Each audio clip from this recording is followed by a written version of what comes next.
This is a big week in Texas politics. Lawmakers will return to the state capitol on Tuesday to start the next legislative session. But one of the key moments shaping the path of the session happens on Monday. That's when State Comptroller Glenn Hagar will reveal the biennial revenue estimate. It tells lawmakers how much money they'll have to spend as they work on the state budget. Hagar has said the state will have more money available than ever before. That outlook is fueling the push for property tax relief. Both the governor and lieutenant governor have vowed to work toward that goal. One of the key players in making that happen could be State Senator Paul Bettencourt. The Houston Republican serves on the Senate Finance Committee. Capitol reporter Ryan Chandler spoke with the senator to get insight on how plans for reform could affect Texans. I'd be interested to hear what your conversations have been leading up to session with the lieutenant governor about what property tax relief is going to look like this time around. Well, the first is good news. We've had some success where in many of the major urban areas of the state, Austin, San Antonio, Houston, homestead tax bills are actually down.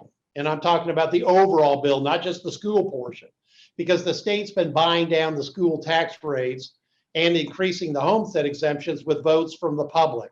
So for the first time, it looks like we got some sustainable property tax relief. And for over 65 and disabled homeowners, they're actually going to start getting cuts in their tax bills next year. So now we've got billions more to spend, and we're going to take more action because long-term property tax relief is good not only for homeowners, but business owners.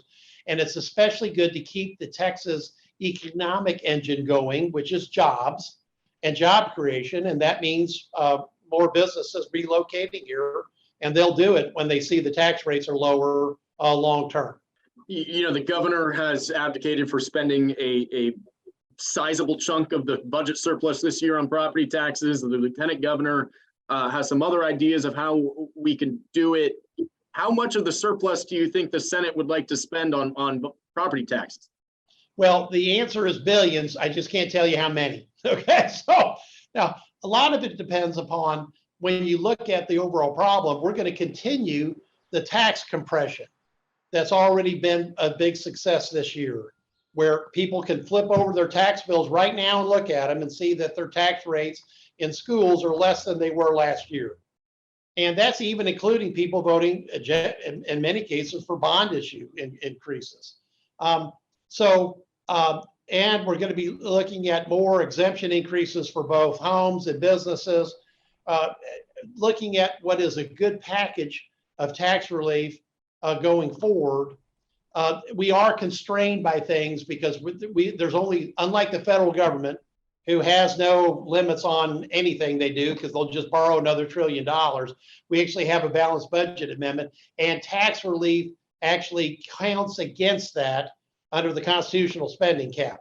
So all this has to be squeezed into a package. And that's why I can say, I think we'll be adding billions of more relief for sure between compression and these other ideas. I just can't give you a total number yet. But you wouldn't be for busting that spending cap to get more property tax relief? Well, part of it is that when you look at this, to do that, you have to get constitutional 2/3 votes.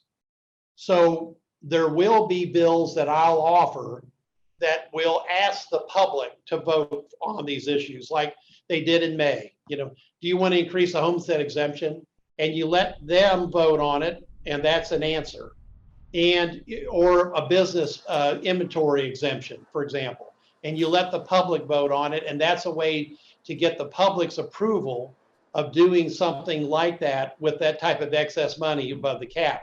However, all this has to be put in a package, and everyone has to vote for it initially, and we don't have all those decisions done yet. But I will expect that the public, like they did in May, will get a chance to vote on more of these issues again after the session, because there's nothing wrong with letting people vote on their own money, because that's really what this excess tax collections are. It's the public's money. So I'm, for one, always want to let people vote on keeping their money in the form of tax relief.